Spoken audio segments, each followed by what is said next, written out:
guys, welcome to Chasing Green Arrows episode 6. This is a special edition. Unfortunately, we couldn't record a podcast today, but I'll be going through a quick edition of Game Week 6.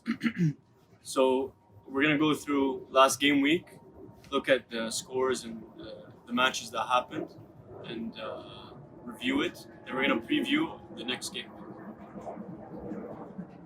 So last game week was the derby between Everton and Liverpool.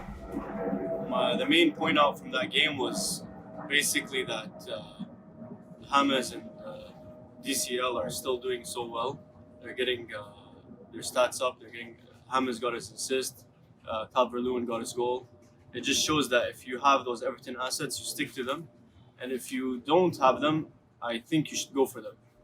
However, James just got injured and Robertson is suspended, so if you don't have Calvert-Lewin, I recommend not. You don't really need him since he doesn't have the creative players behind him to give him those chances.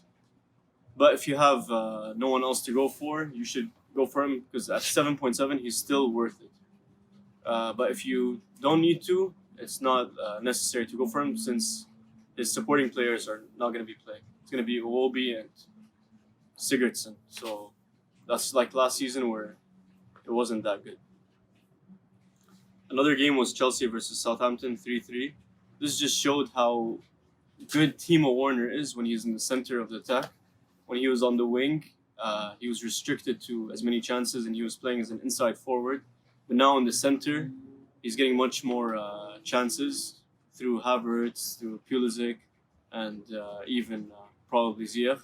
So if you still have him, which I don't think most people do, I still think you should keep him since even though they're playing United away, I still think he'll grab a goal. Another player from Chelsea that's a standout, other than Werner, is Chilwell and Pulisic. Those two guys, I think they're going to do well after the United game. They have a good run of fixtures, someone to look out for. And as for Southampton, just shows how Ings and Che Adams, how good they are despite Southampton's recent results. They still get those chances, they still finish. Ings much better than Adams. So if you still have them, keep them as well. The City-Arsenal game, honestly, there's nothing to talk about here. It was a really dull game.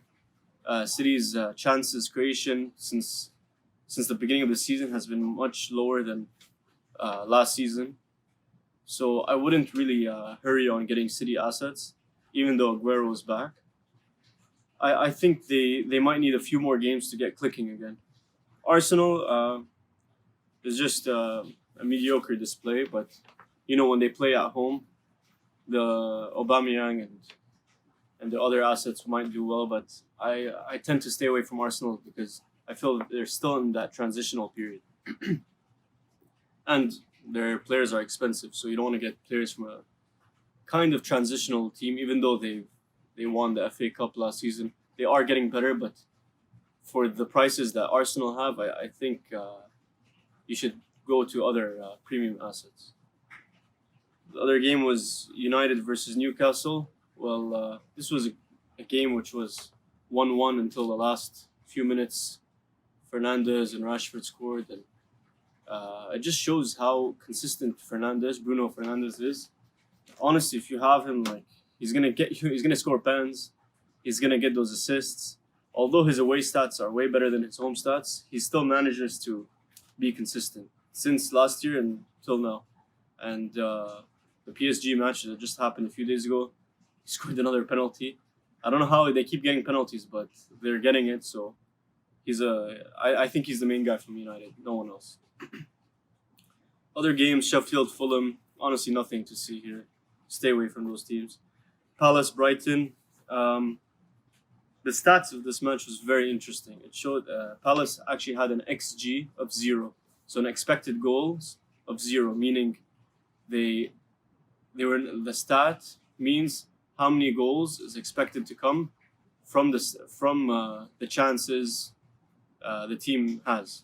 And they had an XG of 0, which is never or rarely ever happens in football. And they still managed to score. And the reason why it was 0 but they scored it was because it was from a penalty. But uh, yeah, so if you, I don't recommend having Palace players at the moment because they're not getting as much. They're not creating that many chances. They're more reliant on their defense trying to hold the back. Brighton, on the other hand, have been creating a lot of chances, and through my boy Tarek Lamptey, that guy is just having an amazing season. I know it doesn't show since he hasn't been getting the points, getting subbed off at halftime because of injury or conceding a goal. But Brighton have a good run of fixtures, and honestly, I still back him to get an assist or maybe even a goal. So I'll keep him. Spurs West Ham. That was crazy match. First half was all Spurs. Kane and Son got those amazing goals and linked so well with each other. And then it all went down in the last 10 minutes. Um, I think it's kind of, how can you say, like, on another day, Spurs would have won that game, for sure. It was very unlucky, and I'll still stick to my Spurs assets. Of course, Son and Kane. Kane has been playing in this more like attacking mid role that allows so many chance creation. He already has like 7 assists, which is insane, and like 5 goals. And Son something similar, but more goals. So Son and Kane, keep them. They're gonna go strong. West Ham assets, wait until I think game week 10 when their fixtures get easy, but they're looking so good against all the top teams. They've scored 3 against Leicester, 3 against Spurs, 4 against West Ham. West Ham.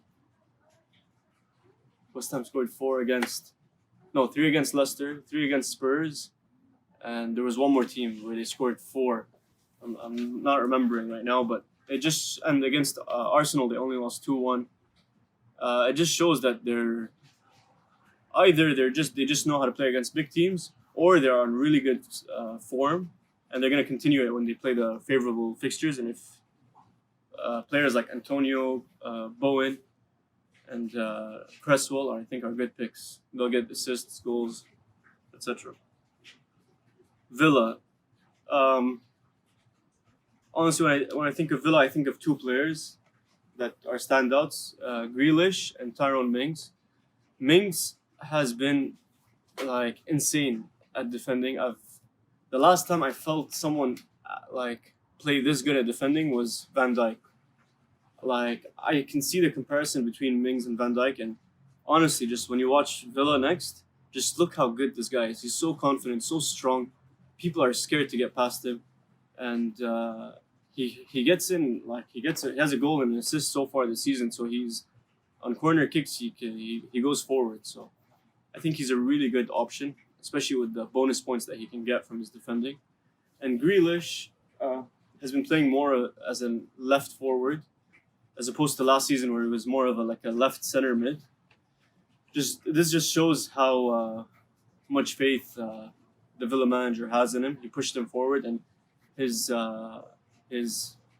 touches in the box has become 9.5 per game, as opposed to last season, which was somewhere around 5. So this guy's getting in the box. He's only second to touches in the box to Salah in the whole season. Imagine. And for 7.2 million, I think he's really worth having in your team, especially with their good run of fixtures coming up. West Brom versus Burnley. I don't know, nothing to see here, to be honest. Leeds versus Wolves. I mean, it was a very strange game. I don't think Wolves deserved to win. It was a very random goal. There weren't that many chance creation. If you have the likes of Jimenez, Podence, or any of the Wolves defense, I think keep for the time being since they have good fixtures. But their chance creation is lacking at the moment, and I'm kind of losing faith. But since they have good games, I'm not.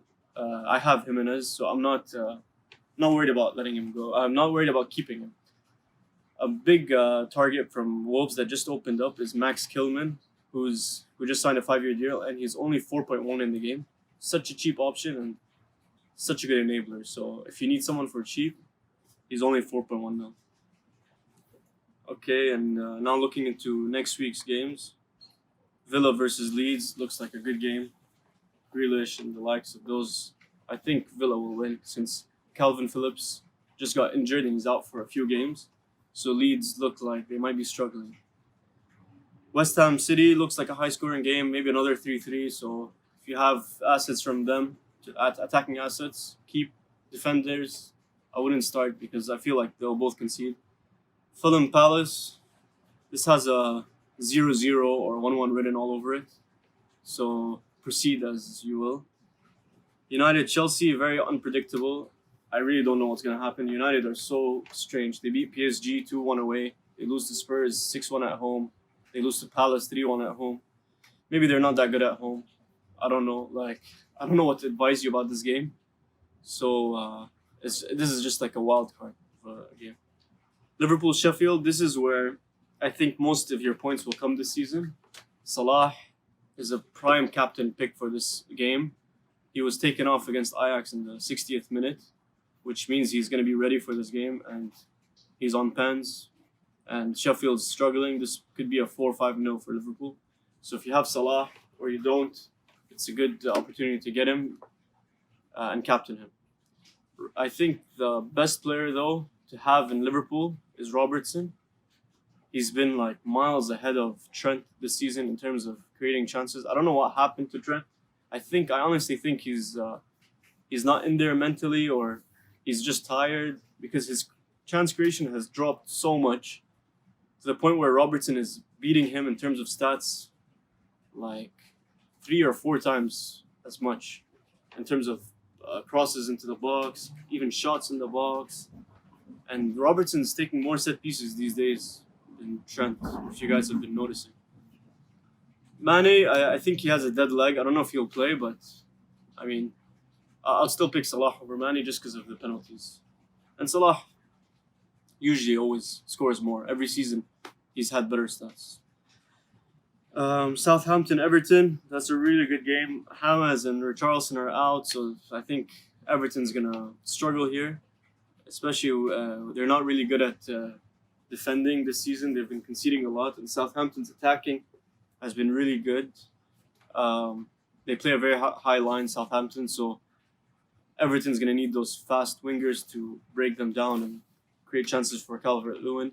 At the moment, they have Iwobi probably Iwobi is gonna play on the left, on the right. I'm not really sure. It could be Iwobi, Sigurdsson, and I don't know at the moment. But like, it doesn't seem likely that they can get something out of this game. But they're on hot form. They won all their games except drawing to Liverpool. Maybe they were very lucky drawing to Liverpool, but I think this game is more for Southampton's assets. Ings could get you something in this game, more likely.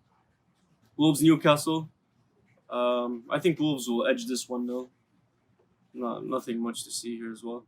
Arsenal Leicester. I think this is just going to be a good game to watch, but not really for fantasy because it's going to be a tough game. Maybe a 1-1. Maybe Arsenal can scrape a 2-1. So yeah, more a nice game to watch than a nice game to have players in. Brighton West Brom. Oh, that's going to be a great game because my boy Lamptey is going to be running down that wing, creating chances, and I predict he's going to get his first goal, I think, in this game. Burnley Spurs. So I've been doing this thing where I see the past record of players against certain teams. Like, for example, with Spurs Burnley, I saw Son's record against Burnley, and it's pretty good, to be honest. And every time I look at their records, it always happens again. So I don't know if you remember Suarez scoring hat-tricks against Norwich. The next time he plays Norwich, he's going to get a hat-trick. So this somehow always happens. So last week I saw Spurs West Ham.